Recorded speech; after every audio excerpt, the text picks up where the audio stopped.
as well.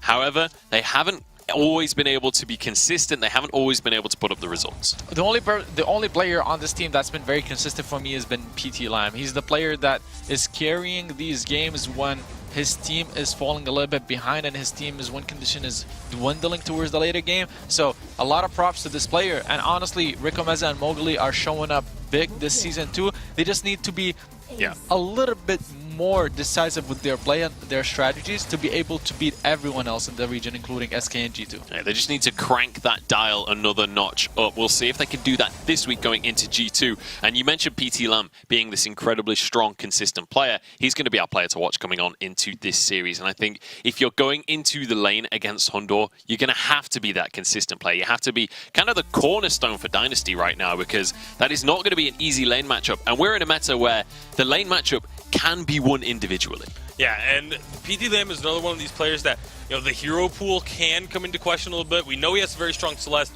and the Idris and the Glaive have been phenomenal for him as well, but beyond those three core heroes, it becomes not as consistent once you go into any other picks.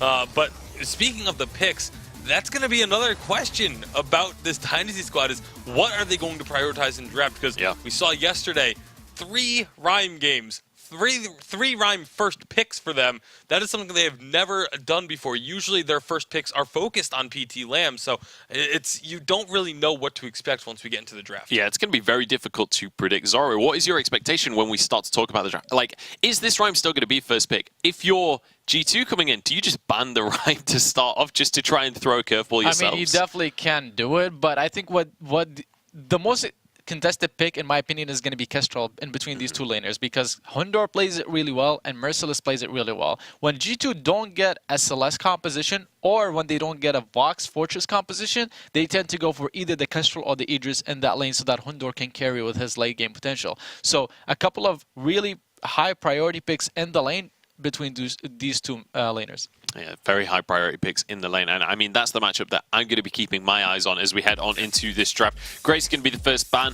which wouldn't be surprising to see a Catherine ban follow. That's the typical second ban if the Grace is first. Yeah, you don't want to be, usually you don't want to be leaving that Catherine open unless you have a strong plan for it. It looks like G2 just might. Either that or they're just challenging Dynasty to say, go ahead and take that captain because we're going to focus on the rest of your team. But they take the Celeste instead. So Catherine's still going through, and Catherine does pretty darn well into a Celeste because all of that damage can be reflected back. Yeah, that Black Feather ban definitely opens up the Celeste pick and maybe baiting them into that. It's going to be the Lance pick for G2, though. This is something that is a huge flex pick for them. We've seen how dominant Dark Potato can be with that in the jungle, but obviously Keanu Nakoa definitely a capable Lance player himself. And a lot of teams kind of like the Lance into the Celeste just because of the fact that you have that Impale that can get onto her. She's not very mobile unless she's currently using a Boots activation. So there is that opportunity for Lance to try and get onto the Celeste and keep her from being able to kite away the way that she normally can against a carry like an Idris. So G2 Esports definitely going to be looking to have this sort of dive composition. Wouldn't be surprised if Black Feather comes off the board. Or sorry, he's already off the board. Just kidding. But just the heavy dive composition, the Kroll makes a lot of sense because if you give the Kroll over to G2 with the composition they already have, then there was almost nothing that would have been able to stop them from getting onto that backline. And I talked about the Idris just before the draft. G2 end up picking it for Hondor. That's a very strong carry for him, especially going into the late game. And they already have the Lance secured. They can flex that Lance into the jungle or play it in the roam position. They could go for the Arden with it. They played the Idris. They played a lot of protect the carry compositions, and Idris is a very strong hyper carry. So having Lance in the jungle with an Arden or a Finn is something that G2 can play very well. They've played in the past. The Celeste Scroll coming out for Dynasty, this is a very flexible draft as well, just because they have multiple strengths, both the range once Celeste gets to level 8, the early game from Cruel because he can play very aggressive, their siege potential. They have a lot of things that they can do, and it's a very well-rounded composition. I like Dynasty draft. It's just going to be about whether they can push an advantage against CP Idris before he gets to his late game stage. Absolutely, and if they can kind of chain that CC together as well with the Cruel and Celeste having that on-target CC. If you can then even chain that into a gauntlet somehow, I'd be very impressed if they do manage to line that up perfectly, but would be a potential for huge plays coming out for them. G2 now deciding how to round out their own composition.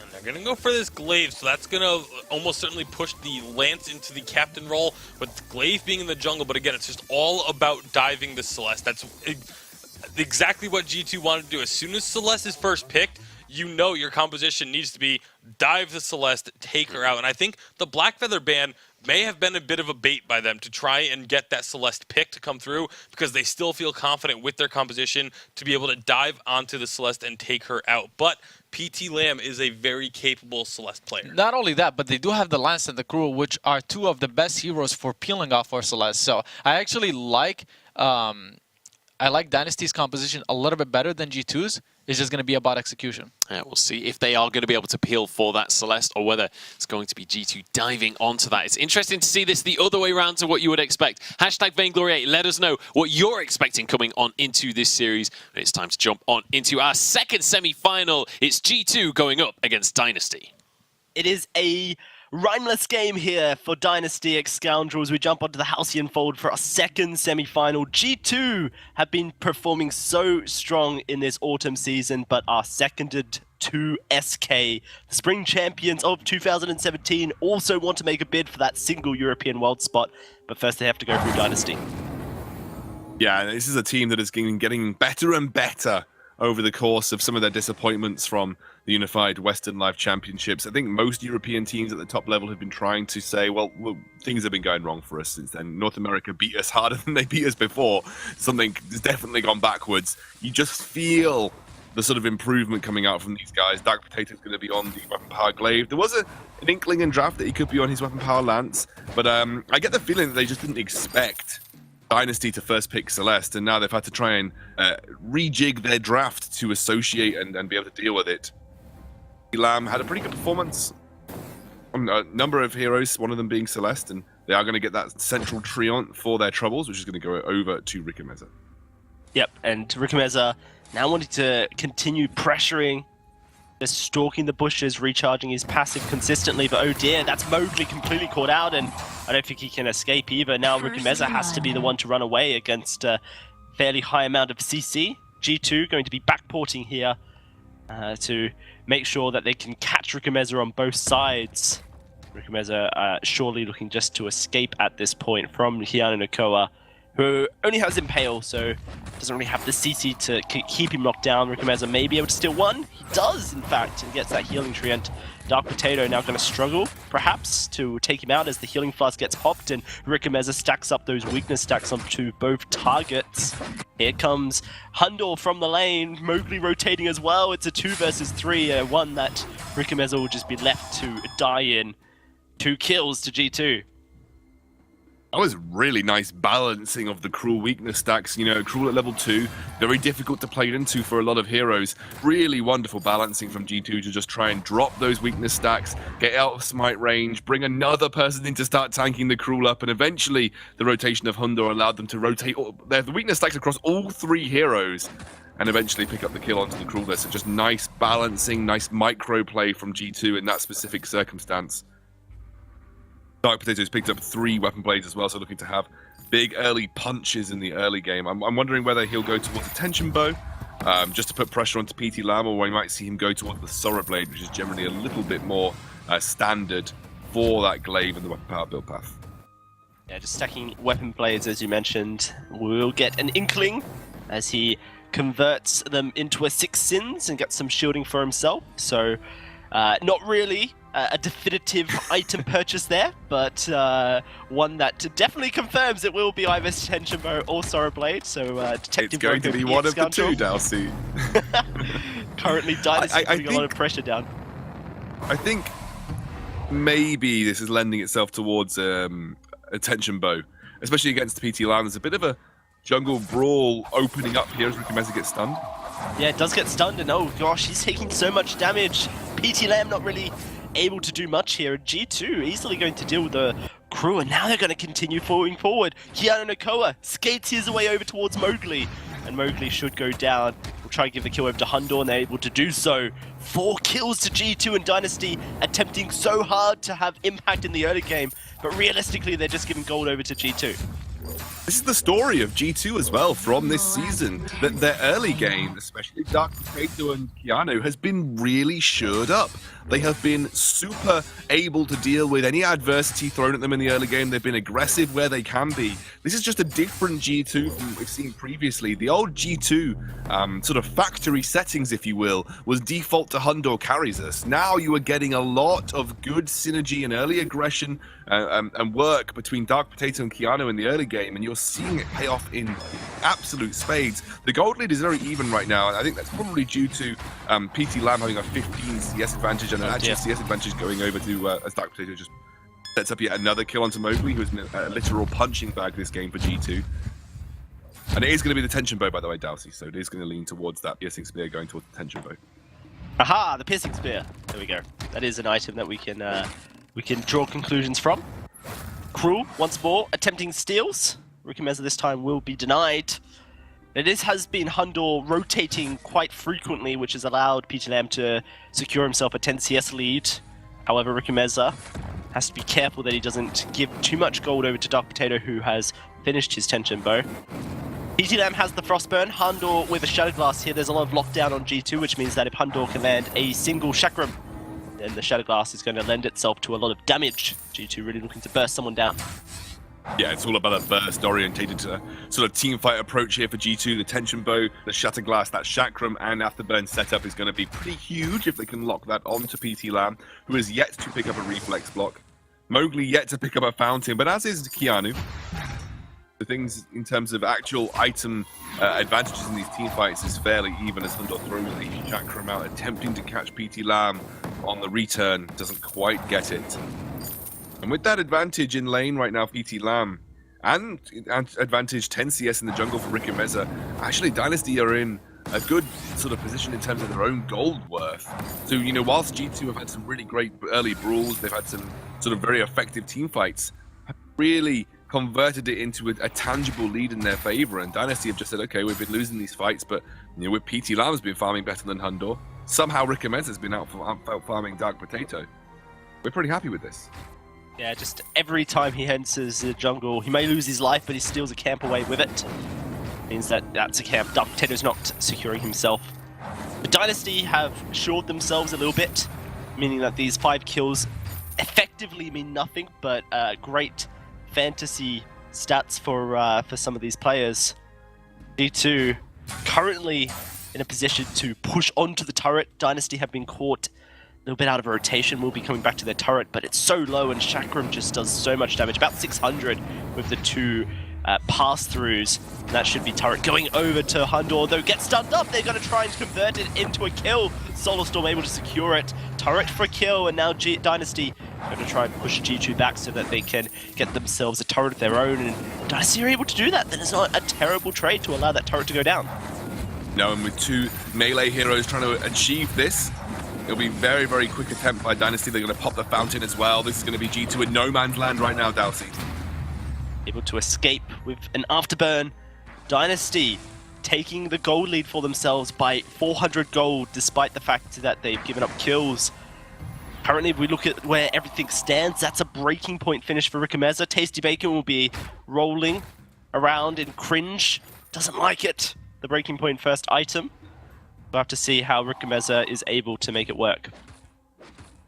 Yeah, you've got a sort of a fairly... If you build armor up on Rikimeza, and the fact that you're not going to be the primary target, it makes a little bit of sense that during these fights, he knows that he's unlikely to be focused, and if he is, then it's not focusing the Celeste, which is always good. So he just wants to become a significant enough threat in these mid-game team fights with his breaking point. It's not going to stack quickly, but it doesn't need to stack quickly. As long as it stacks in these team fights at all, then, you know, he's just trying to put himself on level pegging in terms of threat in the mid-game that this Celeste is providing. So essentially what he is saying over to G2 is, well, if you're not focusing Celeste is going to wreak havoc. If you're not focusing me, I'm going to build up on this breaking point, and by the end of the fight, you know, with the sustain that I get from focusing targets, the weapon power that I'll have, I'll hopefully be a big enough threat to put pressure on you. And he's actually gone for a Shiver Steal as well. Maybe trying to put pressure on Hundor, slow things down, and allow Hundor to be a target for PT Lam.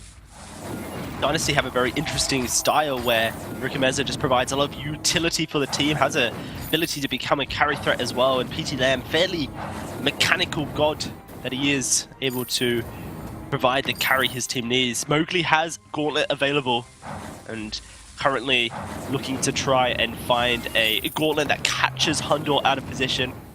Hundor does have a reflex block, as does Dark Potato as well, so they are able to escape Gauntlet's core collapses, the stuns and whatnot, but PT Lam doesn't quite get aggressed upon in the way they want to. Hundor's walks straight into the Gauntlet, gets stunned up twice. Oh dear, he's dead. Ricameza able to deal with him easily. He has 7 breaking point stacks. It's not quick, but it's certainly providing a lot of damage. Ricameza wants this kill on Dark Potato, but he's just about got away. Crystal Sentry will be a fair enough pick up for Dynasty, who are slowly but surely building up a pretty nice gold lead. Yeah, absolutely. They are, like you said, they kept level peggings in the early game by just prioritizing farm. Because of the threat of accrual in the early game, and like you said, and you picked up on it, Hundor rotating out of lane so often, PT Lam never bothered and just consistently tried to get gold in the bank. As Hundor, whoa! That is very aggressive. Will he pay is the question. Ricameza wants to make sure he does, but great CC from G2 and pure ability to get that crew off of their carry and keep Hundor alive. Wow, that was very close. I don't know what Hundor was thinking there with no vision on the map. Over aggressive, and now Dynasty Gaming going to go for a gold miner here. G2 probably not going to be able to contest this one out. And also, you've got to remember, against a no-armor team, you know, or against... Oh, close. Spectral Smite, very hard to challenge. And now it's going to be Kiana Nako in a bit of trouble, takes a lot of damage. Here's the Solar Storm. Fountain will heal them all back up to a nice, healthy amount. But G2 have been forced back. And if I was Dynasty, perhaps you're looking to push towards a turret, perhaps you're looking to take another Crystal Sentry. At least an objective whilst G2 are low and have no Fountain. That's exactly it. Crystal Sentry being contested here. Mowgli fairly happy with the Gauntlet up. Will catch 2. Hundor's trapped inside. The block does come out to get him out. G2 will survive, but they're losing so much gold in the process. They're losing a lot of gold right now, and wow, what a difference Dynasty had from yesterday. They had some shaky performances, admittedly. I wasn't over the moon with the way that they drafted. I think this time round they called G2's bluff. I don't think G2 were expecting a first pick Celeste. It's something that can be quite risky. So they banned the Black Feather, I think, hoping to get Hundor onto Celeste specifically. It was a risky draft tactic, and I think Dynasty called their bluff on it and have performed really well. Mowgli got battered around in the early game, but it doesn't matter when you just allow your Celeste to hyper farm. Ricameza still keeping up in farm despite losing those jungle trades. And now G2 very much on the back foot. They still have that late game out of the CP Idris. He is working towards his Broken Myth, which is often considered the turning point for CP Idris specifically, Dowsey. So still not out of it yet, G2. They aren't a colossal amount of gold behind. What they really need to do is just, you know, try and take the least amount of fights possible whilst generating a gold income for Hundor. I think is really where G2's win condition lies now. And then get to that late game, stack up with Hundor, peeling back against Ricameza and Mowgli, and then when the opportunity arises, try and put pressure onto PT Lam. I mean, Hundor is sitting, I think, a full rotation of jungle creeps away from Broken Myth, and you can see that his team is rotating towards those backs, and knowing G2, they might even give the last hits. No, they're not quite giving the last hits over to this Idris. However, he is got the gold to go purchase it. The tick will ambient up towards 50, which is necessary. 1150 for Broken Myth when you have both components in your inventory. G2 now perhaps just need to make sure they don't get caught in a team fight. Mowgli's just purchased up Echo. His double gauntlet was super impactful yesterday. And so G2 have to be very cautious about their positioning because they fight without that Broken Myth on Hundor. That's very, very probably a fight to win for Dynasty guaranteed. Look how far Keanu is behind on items as well. He's only sitting on a coat of plates, a fountain, and war treads right now, and Mowgli on a fountain, a crucible, an echo, and obviously the tier 1 boots in tow as well. So whilst the movement speed isn't there from him specifically, he's got a huge amount of teamfight utility and sort of block potential. The ultimate does come out from the Cruel. Yep, does get the full stun. There's the gauntlet going down. Mowgli looking for a second. This time he'll connect with Hundor. Ricameza very low, but a great core collapse. 2 G2 stunned, and that's going to be 2 kills going over to Dynasty. Hundor trying to escape. A lot of damage. Broken Myth stacked up. And it is going to be Mowgli backing away. Doesn't quite have the shielding to survive, but Dynasty really just baiting in Dark Potato and Keanu to the gold miner that was being taken. 2 for 1 isn't bad for G2 off the back of that, Dowsey, given the way that it's set up. Keanu locked up, double gauntlet coming down on Hundor, but at the very start of it, locked in the second Echo gauntlet wall. Gold Miner is going to be going down here for Dynasty, so actually realistically come out way ahead off the back of that team fight. There are some glimmers of hope here. That Broken Myth did start to do some serious work to Mowgli, who was kind of sacrificed a lot of defensive options, although has now gone toward that coat of plates and got the tier 2 boots and the movement speed too. I can't believe how far Mowgli is ahead of Keanu in terms of items. It doesn't seem possible. I'm trying to figure out where Keanu's spent all of his gold, or maybe he's just investing to far more vision, but it's been Mowgli, I think, soaking up ambient in the lane, whilst Keanu Nakoa has been soaking up jungle ambient, purely having to defend Rukameza. So, a bit of a difference, I believe. Maybe my maths isn't 100% correct. I know that ambient gold definitely did get hit a little bit in some recent updates, but without going to the calculator, I couldn't for sure tell you whether or not that's enough to put you this far behind, but my assumption is it is. Currently, look at this. Yeah.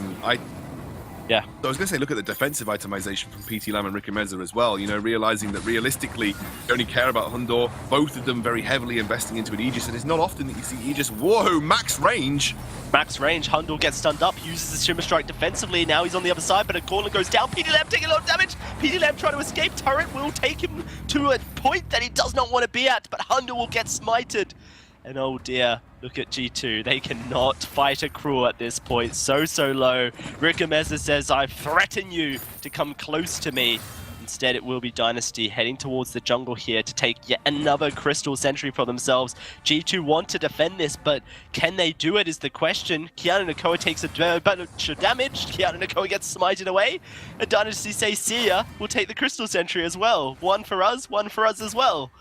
Dynasty are so far ahead, 6,000 gold, Sentry eliminated at this 16-minute mark, and Hundor just uncharacteristically playing on a front line where he doesn't normally play. I like the idea and what G2 tried to execute there, but I just think that Dynasty outplayed that maneuver. What they tried to do is utilize the afterburn from Dark Potato and the ultimate from Hundor to dive onto the back line and put pressure immediately onto Celeste. But PT Lam wrapped around the back of the Dynasty composition, and as Kraken is getting taken here, this will have to be a miracle steal from Dark Potato, you feel, to even have a chance. And I don't think he's going to bother. I think this is just going to be cleanup duty. They're going to try and do their best to defend it as it marches down the lane. But they played that fight specifically really well, Dowsey, by wrapping PT Lam back through the gauntlet and actually putting then Rukameza and Mowgli in between Hundor and Dark Potato and PT Lam once again. Whoa, G2 a super aggressive move. Wow, look at that. First gauntlet goes down, catches Keanu. Second one catches both frontliners. And that's going to be Hundor immediately removed from the fight without the ability to be protected. This is just destruction from Dynasty. Who would have called it after yesterday's games? I certainly didn't expect this from Dynasty, but like you mentioned, it almost was like Dynasty called G2's bluff. G2 not expecting PT Lam to play the Celeste, and he's done so fantastically. An ace comes through for Dynasty, the Kraken pushing in, turrets will be taken, there will be respawns coming through from Hundor and Dark Potato in just a second. But this would have to be a miracle play from them, a play that I have seen G2 make time and time again, so I'm not discounting it at this point. Hundor to start it up. Kraken has taken yet another turret, only one remains, and Dynasty wrapping around. The damage is huge. Dark Potato trying to get onto PT Lam, but blocks are coming through. PT Lam will survive. Hundor finds the first kill. The Kraken still doing work. It's a double for Hundor. It may just be a triple for Hundor. It is, but now they have to take down this Kraken. Once more G2 do the impossible, save their base and keep themselves in a game. But for how long is the question, Scoundrel? Oh, very close. I think that's one of those situations where Dynasty was so focused on pushing the turrets with Kraken. We've seen a couple of teams do that this weekend already, Dalsy. So focused on the Kraken push to get the turrets. We saw SK do it in their first series, that they end up sacrificing the team fight positioning. They end up sacrificing team fight focus in all an attempt to push down that Vein Crystal. And G2's damage, you just have to respect the fact that while you're ignoring a CP Idris, he will just tear your team apart, even just through his basic attacks. Eventually, Hundor managed to get that damage and the stacks necessary to tear through Dynasty. He's now very close to an Eve of Harvest, his final item pickup in this build. That will start to bring him online, bring him some sustain. He's actually gone for a Frostburn. Actually picked up a Frostburn as his final item here. And I think, given how much of a threat Rikameza is and how just seemingly unable G2 are to peel against it, I actually don't mind that as a pickup. This is another Druid specialty, Scoundrel, which kind of mentioned the East Asian carry king multiple times today, but Hundor thinks that Frostburn provides far more damage output, and with the slow that it provides and the Shadow Glass and just the incredible amount of crystal power, one Chakram pass-through does a lot of damage. That's what Hundor's opting in here for, but it's super difficult to actually get in range to threaten a Celeste on the CP address. It relies on your frontliners to set it up. G2 are going to have to be very careful heading into the next couple minutes. Dynasty have free reign over the jungle, clearing out vision here as they do so. The Kraken has respawned as well. You have to think that a Kraken take would just spell disaster for G2, and they can't afford to give it over, so they're moving on in. Here's the Gauntlet being placed on down. A Cruel Ult will stun up Dark Potato. Second Gauntlet hasn't been used, not been echoed, but they've taken the first kill. That may be enough. Hundo in trouble as Rikameza charging towards him. A Shimmer Strike for the reposition. He's doing his best, but there's no Eve to heal, so he has to find the kills, and he cannot. A shutdown for Rikameza. Hundo's dead, and it's only a Lance to defend the base. Dynasty will be taking game on of this series in spectacular fashion.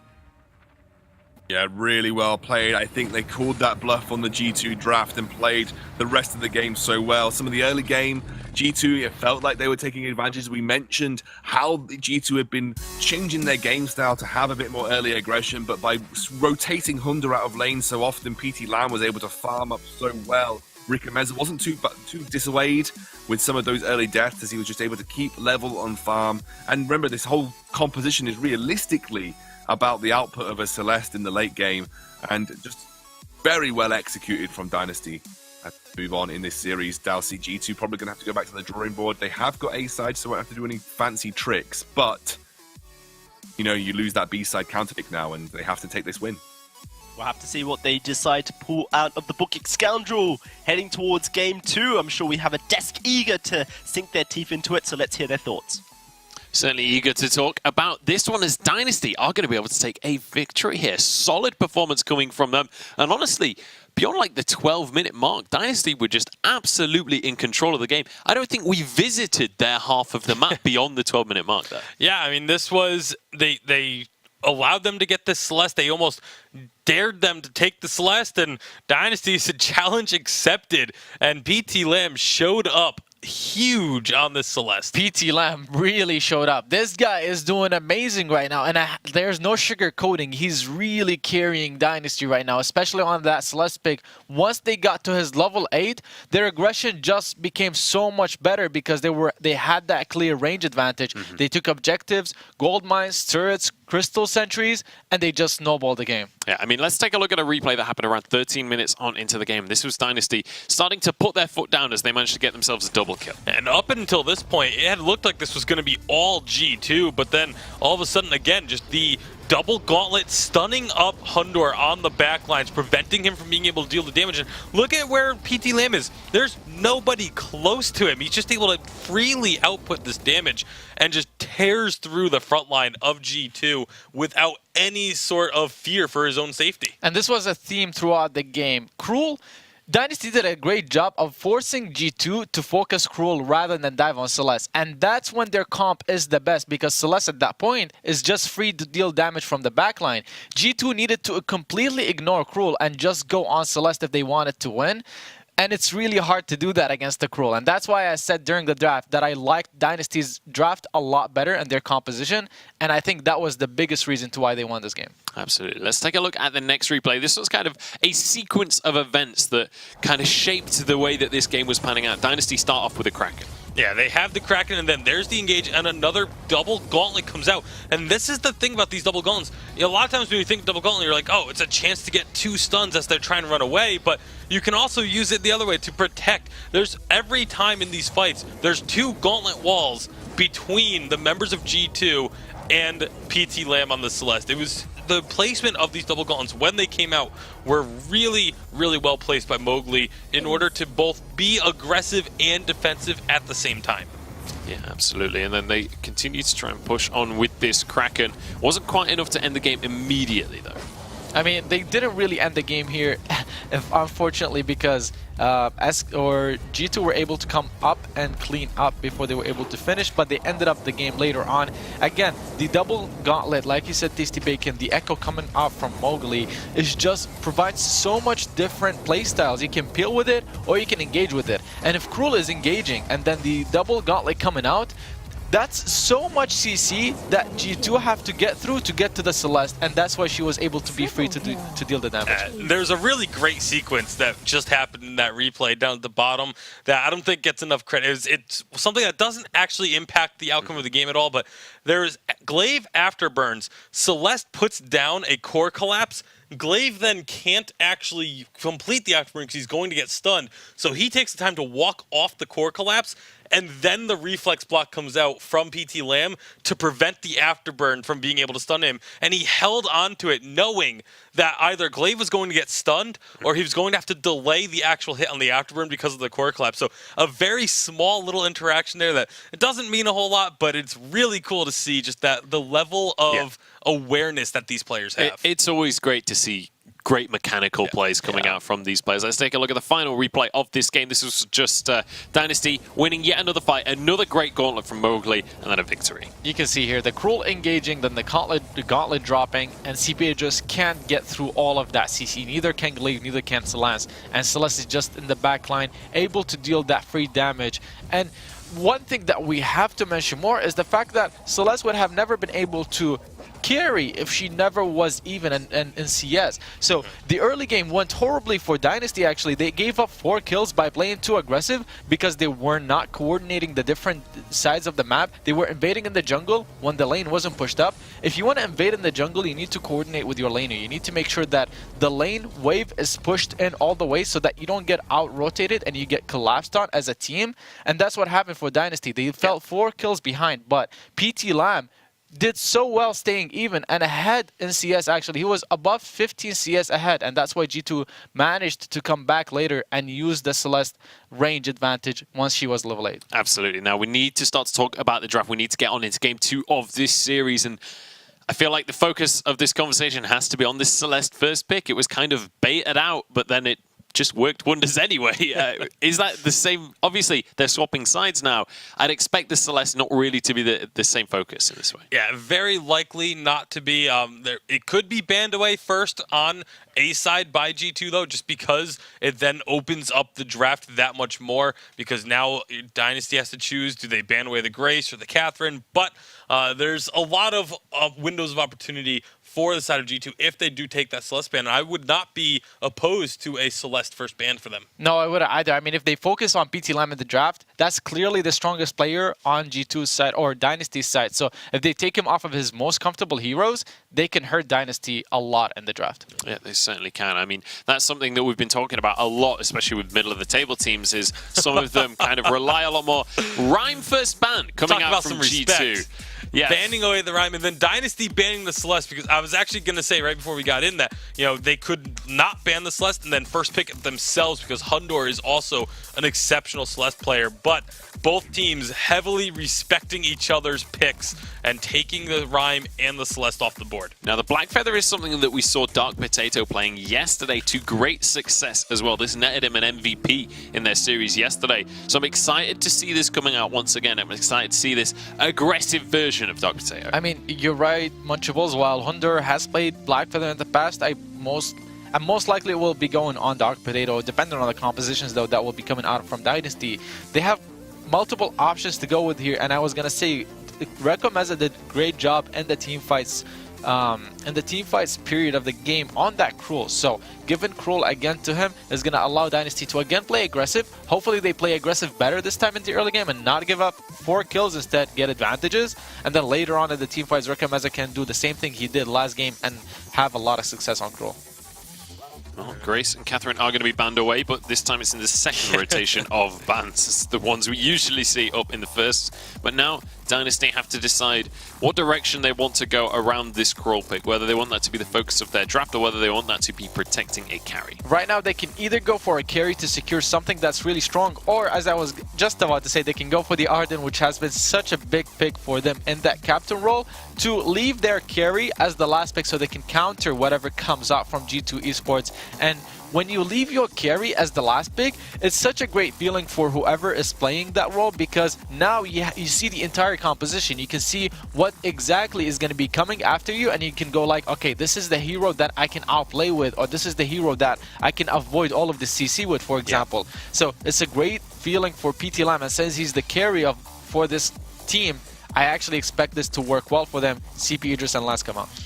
Yeah, not a lot on the side of Dynasty to be able to dive onto that Idris just yet. So we'll see what they're going to round out their composition with. Obviously, you know, the Krull can dive onto the backlines, but can also get kited out very easily by an Idris. This last pick is going to be incredibly important for Dynasty. We saw, you know, the Idris, Celeste, those are 2 of his top picks. So now his hero pool is going to be kind of squeezed a bit here.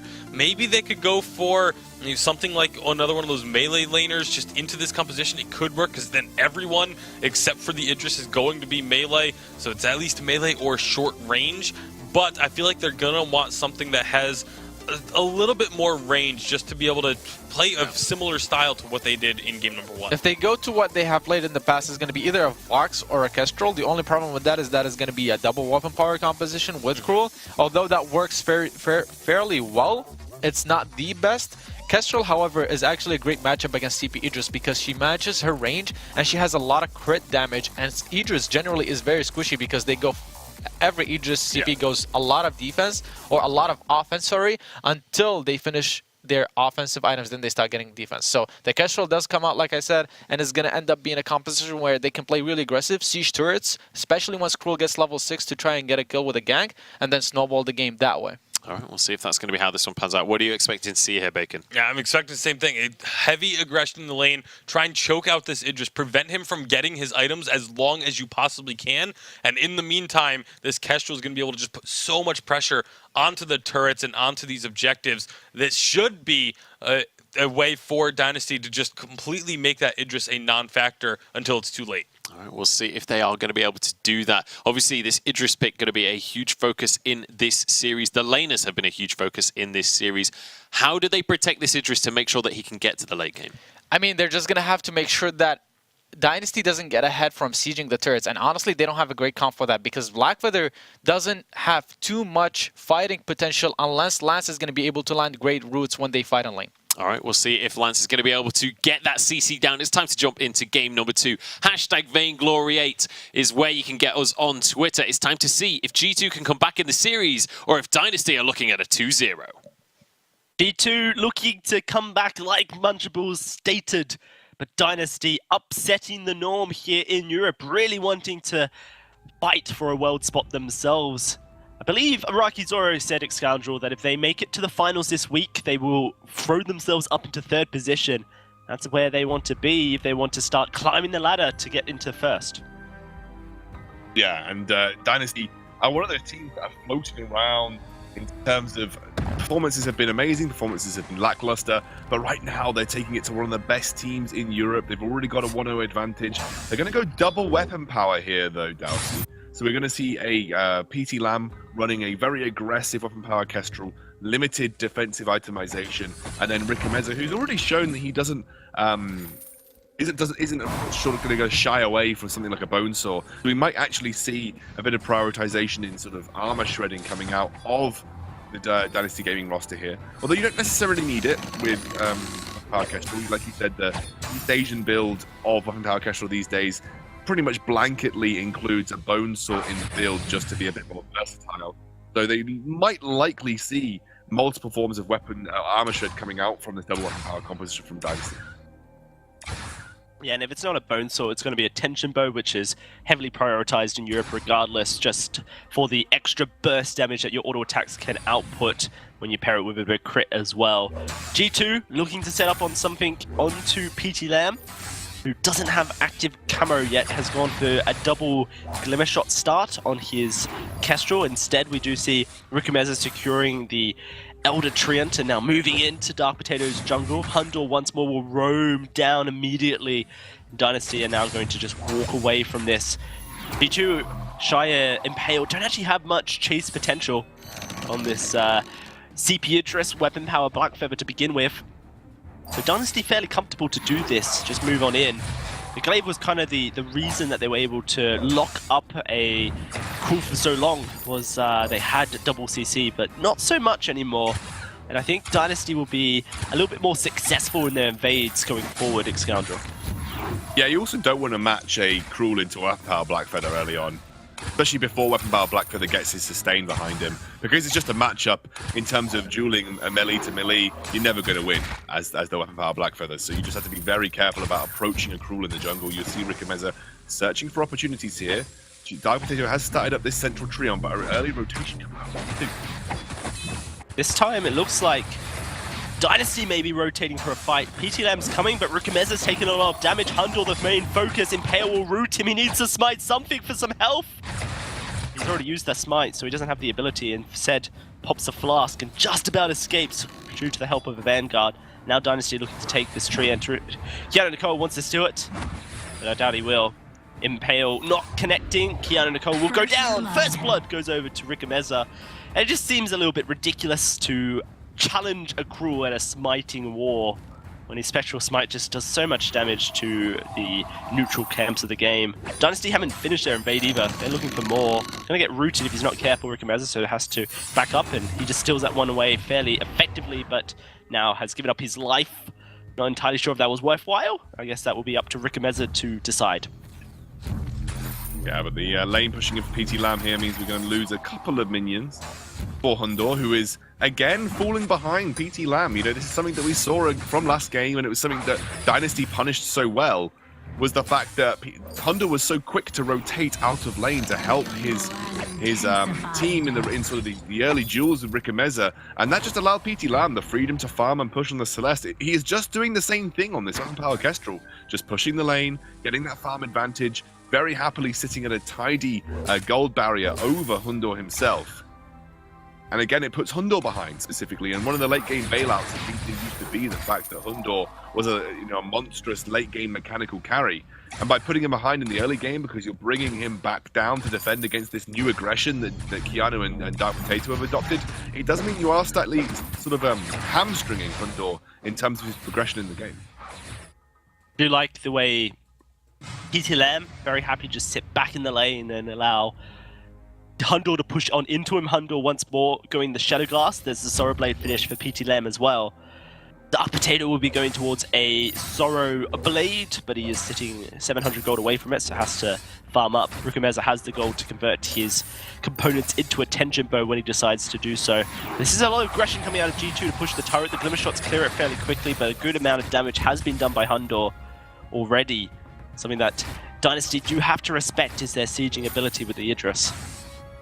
Yeah, and he's got the Shatter Glass as well, like you said, so it's a big hit for him now. He's gone towards this sort of heavy damage output, and you can see even just one tick of it now doing about 230 damage. That's racking up to 450, 460 on a return Chakram on both hits. That will start to tear through this sort of slightly nerfed first tier turret as well. Something that we often sort of mention is how in the most recent update, turret got nerfed in terms of HP, and that's a Bonesaw first item for Rick. I heard you going, ooh, I looked down and I saw. But Bonesaw first item for Rikumeza. Now, it's not awful by any stretch of the imagination. This is everything that Cruel wants. A bit of weapon power, a bit of attack speed, or a lot of attack speed in Bonesaw's case. But preemptively getting there before the armor comes out. Yeah, no, it's not a bad shout. Rikumeza taking a lot of damage though, does get a fountain and a healing flask Dark Potato will take damage in return. There's a one-shot coming through, and Kiana Nicole will get stunned as well as hit inside of it. Both fountains have been popped. Healing Flask only available for Kiana Nakoa on the side of G2, which puts Dark Potato in a slightly compromising position. Does have that Rose offensive to dance on out if he wishes to, but currently Dynasty holding back as Mowgli will take a bit of burst, but he's okay. He has a Healing Flask and he pops it to stay nice and alive, and I love this move. Rickameza immediately into the enemy jungle, once more putting the pressure on to Dark Potato, although has to be careful he doesn't lose his life here. Going to have to go deep into the jungle to escape it. I'm not sure he'll be able to, so instead he's going to just opt in for stealing camps away. Crystal Sentry does get involved. Rickameza going to lose his life, but Hundor not able to protect the turret against Dynasty. So all in all, Dynasty able to net more gold in the pocket than they lost. Unless G2 are able to convert this into another turret or a gold miner, it's a fairly good win. However, they are going to go for the gold mine. Gold miner, I think, is the ideal scenario for them if they can take it quickly before Dynasty can mount a defense. Very healthy PT Lamb with a bit of energy to boot means he's going to be able to defend this gold miner. Don't think Rickameza will get there in time. They're going to maybe look for a steal. Don't get it. Not quite able to steal it away. That was close. The gauntlet going down from Mowgli. Not able to catch anyone. I think it was used defensively more than anything to make sure that PT Lamb didn't get re-engaged upon. So gold does swing back forth towards G2 here. Hundor will be allowed to continue scaling up. He's significantly behind on CS. 20 CS, very uncharacteristic once more. And like you mentioned, it is this aggression that Kiana Nako and Dark Potato are forcing that's kind of putting Hundor behind in the lane. I think when you put Honda on something that is so gold dependent as a CP Idris, you can't expect him to want to rotate every time you take an awkward engage in the early game versus your opposition. And oh wow, look at that late on the reflex block. Was late, you're right. Fountain is there and available. Hundo also has his flask. How bad does Dynasty want this fight? Using the gauntlet early on means that they can't re-stun anyone here, but Rickameza will dive in. Flask going to be used. Fountain as well. Shimmer Strike to reposition. Another Fountain, and Hundle so low! Rickameza can't quite find a burst onto him. A one-shot won't connect. Dynasty, so much threat, but unfortunately not enough to find a kill. The ideal scenario for Dynasty is they go for another invade to the jungle of G2, is allowing Rickameza to build a couple of those Bonesaw stacks onto a target like Hundor, and then allow PT Lamb to rain down with glimmer shots if he can weave them in. Basic attacks maybe, because those crits are going to hit that much harder by shredding the armor of your target. The actual theory of this combination works so nicely between the two of them. It's just finding those executing team fights that is going to be the main drawback for Dynasty. You very specifically have to Rickameza onto a target and have a position where PT Lamb's able to get a clear shot onto them as well to actually find that single target burst. Whereas Hundor can play a bit more liberally on this CP Idris, doesn't need to be specifically focusing anybody, especially when that Broken Myth gets finished off, which by the way is a significant way away as the Gauntlet comes down. It does. It's the turret falling nonetheless. Mowgli not able to stun anyone. Here comes a Hell's Heart onto Kiana Okoa, focusing down this Lance, and he will just drop before Fountains propped from him. Felt the healing flask would be enough to keep him alive. It wasn't. Dynasty playing a very interesting game here at Scoundrel because of the amount of stuns available to their composition. They forced Hundor to purchase a reflex block. Double weapon power, and he's not going to be able to build armor unless he decides to sacrifice that 4 CP item that we typically see CP Idrises want to go down. Well, a Shatterglass Alternating Current and Broken Myth build means that you're probably going to have the damage to suffice a 3-item CP Idris build. It just loses a little bit of versatility by having that Eve of Harvest in check. Something else that this Bonesaw Thirst often provides as well, Dalsy, is the fact that even if you're hitting a frontline target as Rickameza, so even if you have to retract yourself to hitting Dark Potato or Kiana Nakoa with that armor that they have got in tow, it does mean that PT Lamb is going to be able to shoot either of them. He's going to be able to fire those arrows at a frontline target, and because their armor is getting shredded, they are going to be melting as much like butter that Hundor is made of. So it's actually got a bit of a nice combination going on here for Dynasty Gaming, and I really like it because PT Lamb, you saw how much damage he ended up doing to Lance Keanu, who's actually got the Atlas Pauldrons finished already, which is obviously a great counter to Cruel specifically. But you saw that the crits coming from PT Lam onto Keanu were pretty significant. Yeah, and he hasn't gone down any armor shred himself, just working with the crit build that we see so typically. Oh gosh, 600, a one-shot comes through, a block onto the Hell's Heart. Ricomeza will fall back just for now, but so much damage coming out of PT Lam onto every member of G2. It's scary, X-Scoundrel. Dynasty setting only 1,000 gold in the lead. It's not like items are significantly in their favor, it's just this kind of combination of Cruel and Kestrel doing so much work. Great stun onto Hundor. He is going to get pulled back in and he is going to fall once more. Dynasty taking down this Idris in typical fashion, and right now it's not looking good for Hundor. It was like he just rolled back into the gauntlet wall there, Dalsy. Not sure that was ideally what he was aiming for. Also, let's note that PT Lam has gone for the double turrets monocle, no attack speed yet. Now, we often talk about how that limits the versatility of a Kestrel build by not building the attack speed, but when you have a Cruel with a Bone Saw, and obviously Cruel and then Mowgli being able to take that front line, draw a lot of attention towards them, I do really like the fact that he's prioritized that, because this means the Glimmer shots will hit harder, they will chunk harder, they'll pair through that front line without having their armor shredded by Ricomeza. It's a very sensible and good use of the build path, because often you'll see that some Kestrels, especially when they feel that necessary, they'll go towards early Tornado Trigger as the second item. But this time round, PT Lam stuck to his guns, went to the double turrets monocle, and you see how much work it's actually getting done to the front line of that G2 composition. He's picked up a Blazing Salvo here now, Dalsy. The question is whether that goes to a Bone Saw in itself. Have to find out. Maybe a Tornado Trigger if they feel like Ricomeza's doing the work. Oh dear, Keanu Koa completely deleted. Hundor not able to secure that tree, and it is taken away by Ricomeza, and now this Crystal Sentry surely will fall. Dynasty haven't really put as much priority onto it as yet in this game. That would be the first life removed, but G2 really can't do anything about it. They have to just allow Dynasty to play their game at this point, as Hundor, despite having the broken myth, doesn't have a frontline who can withstand PT Lam's damage. Yeah, I think one of the, you saw there, Keanu now going towards a light armor again, realizes that with that Bone Saw he's getting chunked out just as quickly as Hundor would, and I think that last small engage there where Keanu went down was a perfect visualization of this combination between that Bone Saw and the Weapon Power Kestrel, and how hard that hits, even against the tankier targets. I mean, Lance has got one of the highest base healths in the game, for God's sake, and he just got absolutely destroyed in that situation. Mowgli now starting to take a bit of damage. Broken Myth has been completed by Hundor, by the way, Dalsy, and a light armor, so it might just be a 3-item CP Idris build. There we go. Oh, wow. That's easy damage onto Keanu Nakoa. Second gauntlet. Where can Hundor go? But nowhere, unfortunately. Dark Potato's trying to dance around, but it's a triple kill for PT Lam. The Tornado Trigger. He doesn't need the shred. Like you mentioned before, Scoundrel, the Bone Saw and Ricomeza is doing all the work for him. And Dynasty are just destroying these team fights.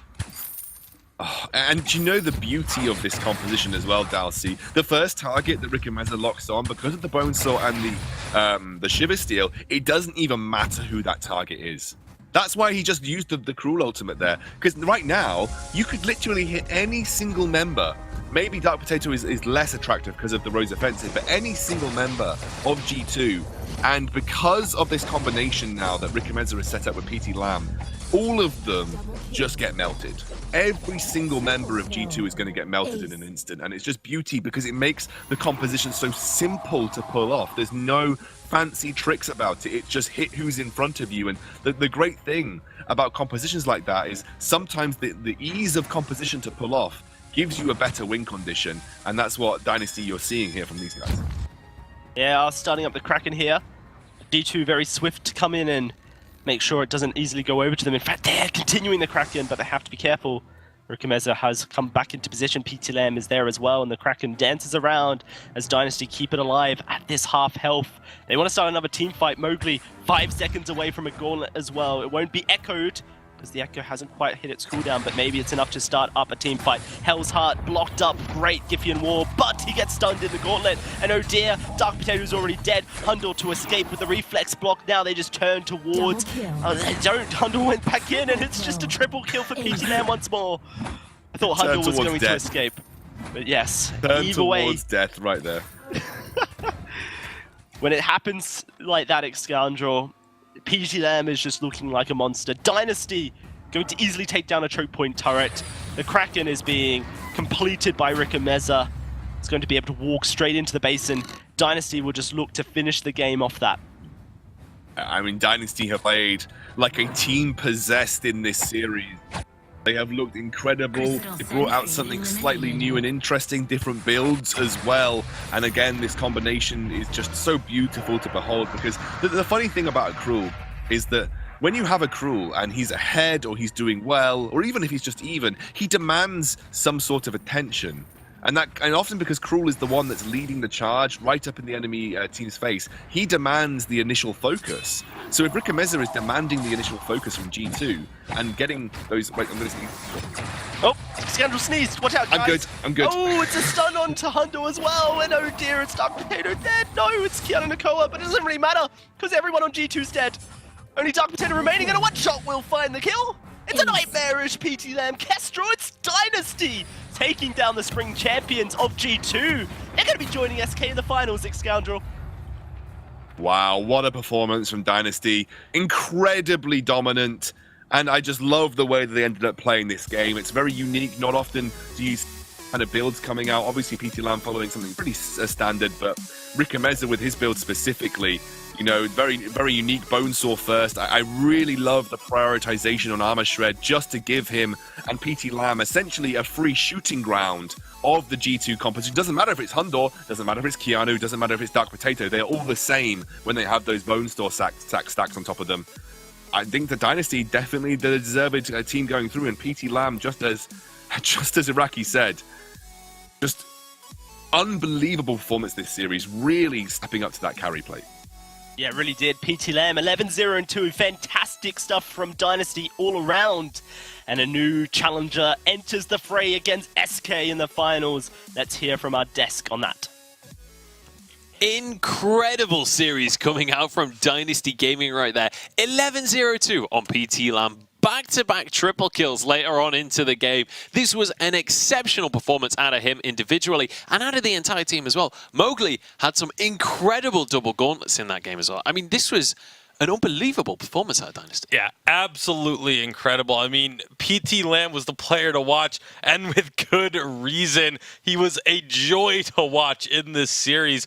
Excellent positioning, excellent team fighting presence, the entire team as well, but especially PT Lamb just tearing through G2. It really was an incredible performance from this team, and that's the Dynasty we expected to show off from day one this season. I mean, it took them a while, but they're showing up now, and it's still going to matter if they keep it up. Yeah, it certainly will matter, and they are going to be moving on into the finals. Let's take a look at some of the action that happened during this game, though. Let's start off by looking at this fight that, you know, G2 were doing a decent job in the early game. They were fairly even, but not even enough for this. Yeah, the gauntlet comes down, and there's the second one. And this time, the gauntlets were used more offensively. In game number one, we saw the defensive type of double gauntlets to keep the Celeste safe. This time, it was just to keep everyone in one area for this Kestrel to just start running through them. I mean, that's exactly also the strategy they similarly did last game, and that's exactly what they need to do this game, which is that they forced G2 to focus the front line with Cruel and Arden,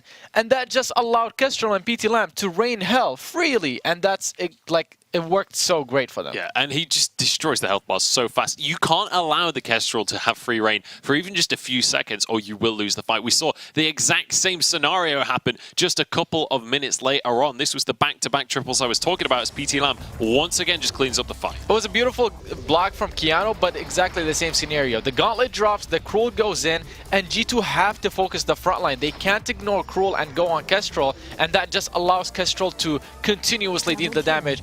Idris and Hundor going in there wasn't the smartest decision because he ended up putting himself right in front of Kestrel to finish him off. But it was just incredible play all around from Dynasty. Yeah, absolutely. I have to say, all three members, and I love that Bonesaw on Krull, instead of having to have the armor penetration coming out for the likes of the Kestrel, you reduce the armor for her, so she can just build pure damage at that point. Yeah, and it worked out so incredibly well. I mean, I want to go back to SK, the interview with Tyrus. He said, "Oh, we if we had to pick one, we want Dynasty to be the team that goes into finals."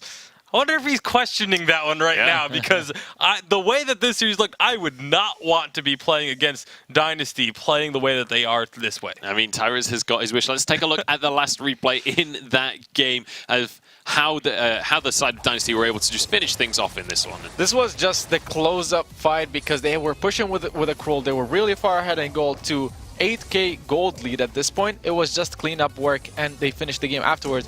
I have to go back and talk about the early game because we saw how aggressive Dynasty are playing with this Krull pick.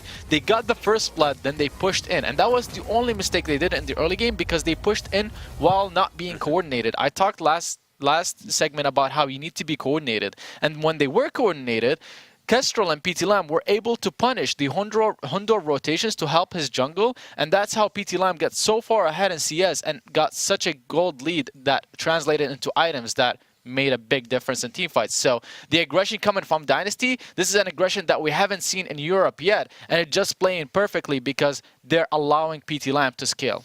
And we track double kills and triple kills and things like that. I want to go back through and look up how many times a player has been able to get the Nightmare call out in game, in a competitive game, because that is not a very frequent occurrence, and PT Lam achieving that here today. Yeah, excellent work coming out from PT Lam. Now we have Mowgli on the line off the back of a glorious victory